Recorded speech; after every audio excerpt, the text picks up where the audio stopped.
Hi, this is Anisha, And I'm Akash. and this is a screencast for our DevOps project. For the build milestone, we have used ND4J as our target project and Vagrant, Ansible, and Docker as tools to configure and run the build.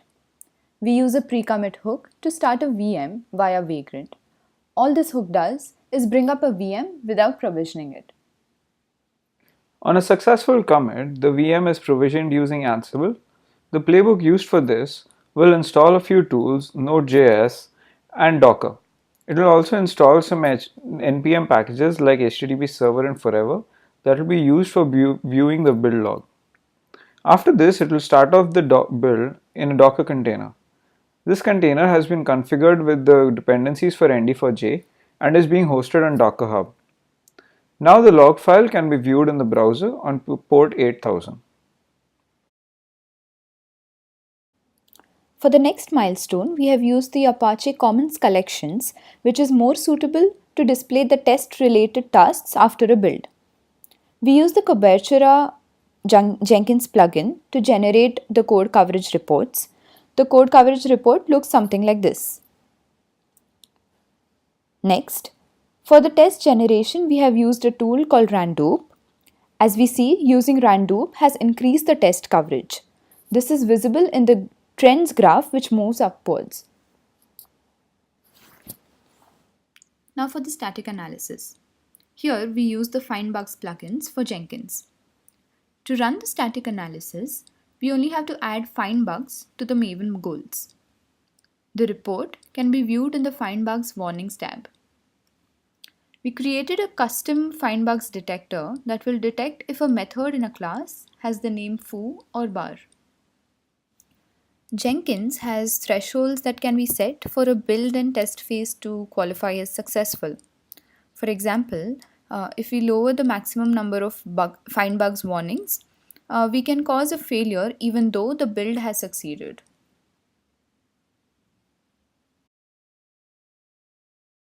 For this milestone, we have developed a simple website counter app in Node.js. 3 production servers running on VCL are used as app servers. A load balancing proxy is responsible for equal distribution of requests amongst them. Previous components in the pipeline will provide a built app, playbook, and a host file to the deployment component. We created a Python script using Ansible's Python API to perform configuration management of the remote servers. To perform a canary release, all we need to do is specify a canary group inside the host file, and then our script will configure the canary accordingly.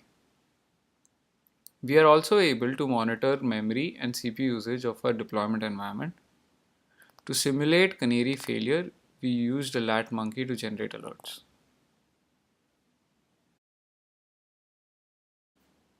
In the previous milestone, a user would have to manually reserve cloud instances before deployment. However, we believe that infrastructure should be commissioned, configured, and decommissioned automatically. Also, developers should be able to create and destroy boxes that emulate the production environment. For this, we are developing a command line utility that lets developers choose a base image and an Ansible playbook. The utility will then request that image and automatically configure it to produce a reusable box. Alright, now let's have a look at the demo. So now I'm going to add a request for an image which is, let's say, the 1404 base box. So that has an image ID of 3630 in VCL. And I'm going to say that I want 2 boxes, and the VCL site address is like this. And I'm going to provide my username in the command line itself. Now I'm going to provide my password, which will be required to authenticate myself to VCL. Once the credentials are accepted, we can see that the request has become a success. And now we'll come back again after all the reservations have been made. Alright, now both the reservations have been made. As you can see over here, that the host file would be populated using these information, such as the Ansible SSH host would be the IP address of one of the boxes that was configured, and the user, which would be my username. Similarly for the second box as well.